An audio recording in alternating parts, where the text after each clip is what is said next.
What is up, YouTube? Today we are back with another Guild War video, and we are actually fighting against Talentless2, which is, I guess, this makes it a civil war. It's an internal fight, and yeah, may the best man win. And I'm very excited to see what they got trapped up against us, and hopefully we're not on the shorter end of the, whatever, and actually get trapped, because let's just say I'm on the chopping blocks. Anybody want to join TL? Anyways, if you guys do enjoy this video, please drop a like and comment below, as it really helps me with the algorithm. And let's just jump straight into the video, shall we? Okay, so for our first attack today, we'll be hitting RyanDKX, and he has Lua, Mercedes, and a Tywin. So I'm going to be moving with Bunny Dominial, with Guardian Ice Crystals, because normally it's on Doctor's Bag for RTA, but you're not going to need the, since she doesn't really need to have the cleanse, it's not necessary. Immunity is definitely going to be required here on the first attack, because if the A Tywin moves first and stuns your B-Dom, things can get a bit awkward, right? So we definitely want to make sure that we have immunity here. On our Milim, we're going to be running on a speed set, and a little bit tanky, just so that we can tank maybe like if it's a really fast Meru at like 280 speed, 270 speed, or something like that. We have some bulk so that we can survive, obviously. And then we have Abyssal Yufine here on Holy Sacrifice on just an RTA build. And the idea for this comp basically is Lua's going to move into the Milim, and she's going to get the B-Dom activated. B-Dom is going to then cleanse with Skill Null and Immunity, and then push attack buff for the Milim. Milim's going to Soul Burn S1 into the Meru. Now she could, in theory, counter there, or maybe strip me, but I'm hoping that first S1 with Pen set, Soul Burn S1, and then S3, it should kill. I don't foresee it surviving, because if it does survive, that means it's not going to have enough damage to nuke us right away, right? Only like a 5k 350 on maybe like triple torrent set would be able to do that, and if that's the case, I mean, Yufine should still be able to carry it out, I hope, but I don't really foresee that being the case. And then obviously Yufine's going to be targeted by the A Tywin like the whole game, and eventually she's going to have max fighting spirit, and then she just takes over the fight. For the bottom, it's going to be standard Silius, Senya, and Aravi. So we're going to be going with Mediator Kowerik here on Warhorn. And you may be thinking, well, it's the Dark Bait, so why wouldn't we want to have POV? Well, if it's like, say, like a fast Silius, and then fast Senya, and then Provoke Locks, and then like you're pushed behind the Doris and whatnot, and things can get a bit awkward, but to be honest, it doesn't really matter. I think POV is fine. I think Warhorn is fine as long as you're tanky enough, and Doris is just going to be in a standard build. Water's Origin. Immunity doesn't really matter here, because we know that probably the Silly is going to move first to strip the immunity, but it is nice, because in case you 15% it and the Senya does move first, then it's always nice to have it versus not. And then Stene is going to be on Book, just a standard RTA build. So the idea here is Silius pushes us back, Senya is going to move, we get S3 from Warhorn, we push up, and then Doris puts up defense buff and everything, keeps us alive. Sten is going to focus the Silius first, and then Soulburn S1. Basically, we dump S3 into Silius, and then we Soulburn S1 into Senya, and then Soulburn S1 into the Silius, depending on how much bulk there is. And it should be fine. So let us go right ahead. Alright, so it looks like Lua does move first into the Milim. We actually resist, which is nice. And it's going to S3 here. And we don't get reset, because we do have immunity. And we're going to get the CR bar here for the rest of the guild. And she is on Spatial Temporal Fan, which is perfect, because Milim actually counters that. Something that I didn't actually mention in the, I guess, the previous attack prep thing. So we're going to Soulburn S1 onto the Meru here. We can tell that it's basically just a nuke build. And then we're just going to S3. And now that's dead. And we're just going to S1 here now into the other side. Now obviously she can S3, Death Break, and Stun. But now the damage is basically out of the picture, so we don't really care about that, right? But obviously we have immunity, but not on the Milim. And we're just going to hit into the Lua now. And with Milim, we're going to S1 into the A Tywin. And whatever healing is nice. He's POV A Tywin too, interesting. 23.4k HP. And we're just gonna S1 again with the A Yufine. I always call her Holiday Yufine for some reason, I'm not sure why. And then Lua's gonna go for another reset. Misses on the Milim. And it is all good. So here I'm just gonna finish off the Lua, because why not? Actually, arguably, I could have just hit the 8-time win and then the S2 would have killed her, but, you know, it's 7 a.m. I'm not smart enough for that, XD. And then Holiday Yufin's going to get to take a turn here, and then it's Jober. Press S3. A successful Abyssal Yufin debut, I must say. Very successful. He's dead, and then he dead. There we go. Perfect. Nice and clean. Now, moving into the second attack of today, it's going to be Silius Music Box, 19.3k HP, and then Senya's. It looks like Ravi moves before Senya here. Yeah, it looks like that's the case. Now, obviously, if you beat on LCB, it's probably the best to just do that and then nuke the Silius first, right? But unfortunately, I don't have that, so let's grab the CR bar for the rest of the guild. And we want to put our defense buff up. I am part of the club to say no, since I think we don't really need it here. Gonna put S3 up here.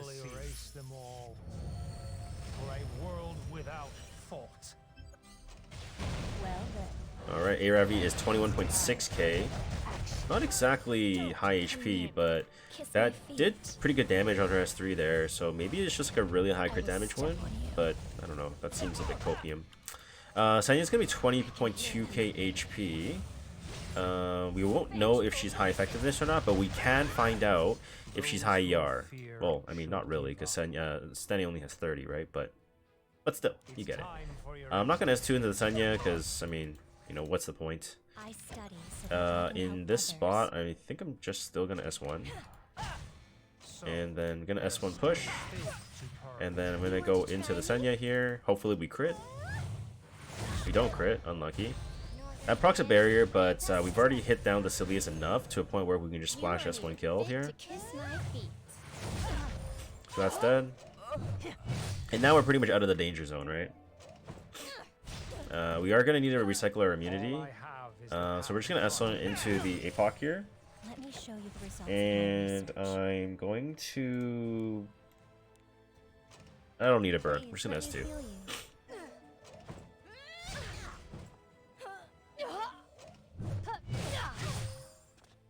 Alright, regular S1 here. We're gonna need to recycle our immunity here with our Hankai. Yeah, this is basically the most bulletproof comp that you can kind of come up with the Silius, Senya Aravi teams. I am going to S2 here just to F check it. So, okay, it's not ER, so it's probably high effectiveness. That's good. Okay. So in our report now, we're going to include that it is obviously going to be a high effectiveness build and not a ER build. And one thing that I do also want to check is the EE is the S3 EE, so we can see that it's Gab buff. Obviously, like, if you guys just pay attention in the beginning of the fight, you'll know which EE it is. But always just like probably good to just double check, you know. And Senya's anti-crit is very awake, so just gonna go into the Senya again here. We can just basically neutralize the fight. Don't need an S3 here. We get a nice lucky dual attack, and the poison's gonna finish off the Senya, so we're not gonna need to focus her anymore.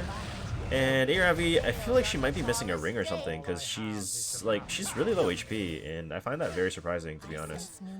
But nonetheless, we're just going to keep splashing into her. And yeah, just basically tank this forever. We're gonna put the attack buff back up. And let's just put S2 up for the Doris here, and then we're gonna S1 push the Stene forward. So it moves before the Aravi. Again, land another poison. And this is just gonna be another S1 into Doris push S3 push the Stene, and this is going to generate enough souls for us to just soul burn S1 twice, and I don't think we're going to need to, since he's already pretty low HP, and he is dead. Very clean. Perfect. Very clean, and let us go for our next attack of today. Alright, so for our second attack of today, we'll be hitting yAmaranthia, and this is going to be scouted, so I'm going to put this information on screen now, and you can see that Emelkin's going to work perfectly fine here because we have Emelshu plus we have the Emelandy. So we're going to be running Arrowell here on Adamant Shield because that's going to be the best mitigation in the game for us so that we can get the escort and the barrier in the opening. Oh, sorry, not the barrier in the opening, but I mean the barrier in the opening for her and Bunny Dom.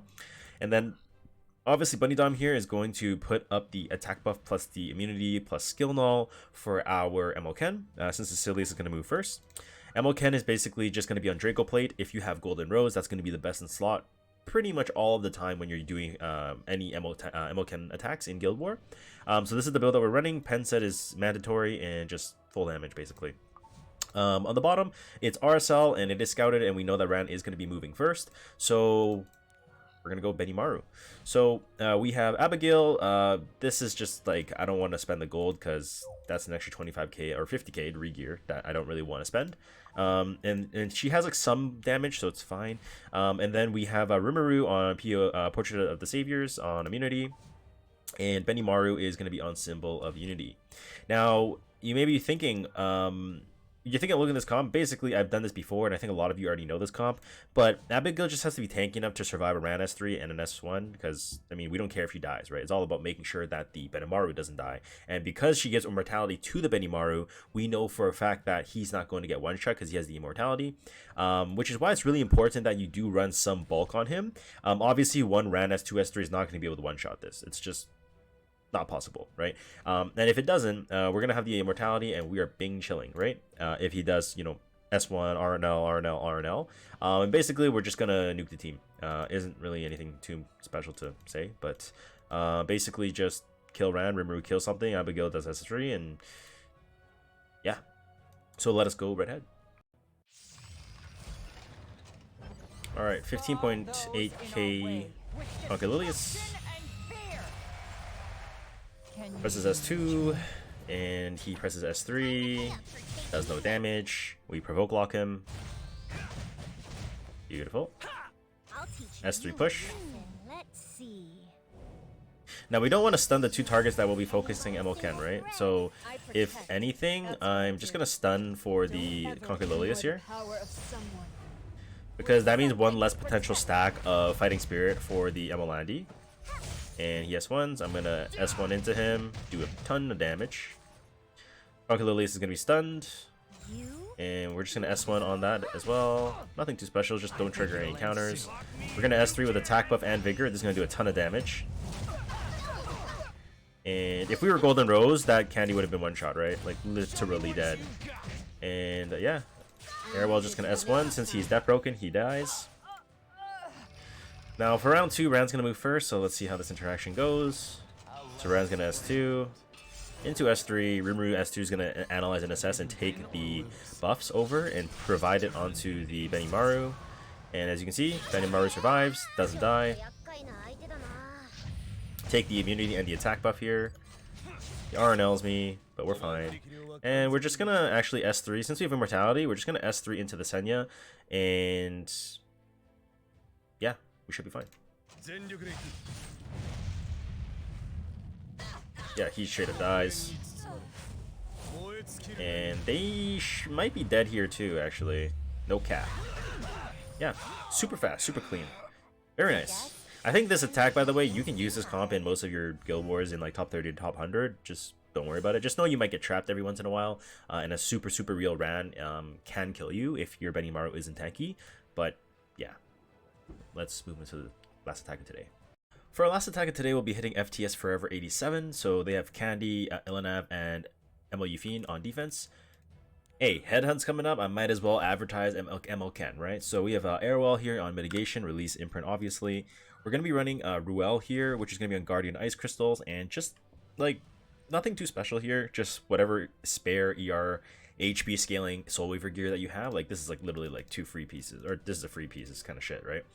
And then Ken is going to be on, again, Draco Plate. Golden Rose is going to be best in slot if you have it.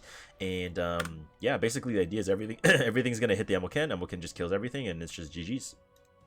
For the bottom is Karina, Senya, and ML Shu, and you already know we got best Kisei in the world. Okay, so we're going to be running Amit at 286. Basically spare gear, nothing too special, right? And then Kisei is just going to be on a full nuke build, so we're running 5.2k to 300 crit damage, Portrait of the Saviors, S2EE to increase the damage when she's stealth, and yeah, we're just going to fucking nuke them.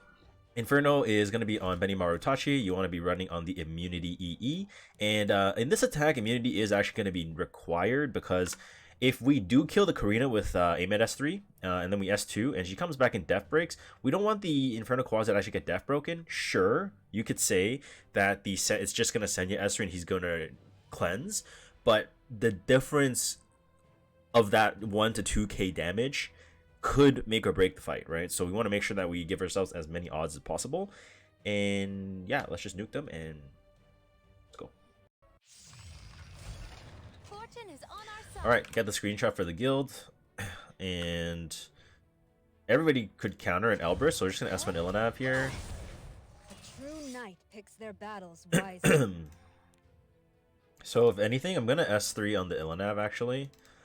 Because at least I can get a bear. God damn, it's stuck in my throat. Sorry. Anyway, we stun the Ilanav. We counter. And not dead yet. Half HP though. Candy's gonna move. We counter. So yeah, by the way, if you guys are looking to get a unit for Headhunt, Emilkin's a pretty good one, I gotta say. So Emilkin's just gonna S3 here. This should kill the Candy. It's, I mean, AU Fiend, and she's on Holy Sack, which means we're gonna hit the Ilanav because the AU Fiend is just gonna kill herself. And we're gonna S1 into this. AU Fiend moves, and she dies. She is on lifesteal, so that's something that we do need to make note of. And then we just S1 onto here. I feel like his Ilanav is like missing gear or something because it's so slow. 20.3k HP. Okay, maybe it's not missing gear. Wait, I need the CR. I need the CR. I need the CR. I need the CR. No, I didn't get the. Actually, I can get it later. It's fine. It's not a big deal. Anyway, he is dead, or she. All right, get the CR bar here. We're gonna double push. All right, let's see if my Kisei kills. Have faith in me. Best Kisei in world. Surely we kill. All right, here we go. All right, we're gonna S3 onto the Karina here. This whole team is actually pretty slow, no cap. Oh my god, he's dead. Boom, boom! Alright, I guess we could have just two-manned it. Nice and clean. Very good. Alright, GG's. Yeah, those are our attacks today, I guess. Alright, so that's going to do it for today's Guild War video against Talentless2. Hopefully you guys did enjoy, and I had a lot of fun making it, and I'm pretty glad that I was able to actually debut MLU Fiend, because obviously that's going to be our thumbnail. But if you guys did enjoy, please consider dropping a like and comment below, as it really helps me with the algorithm. Subscribe if you haven't already, and I hope to see you guys on the next one, and I will be streaming today, so please come by and say hi, and yeah, let's go on. So yeah, bye!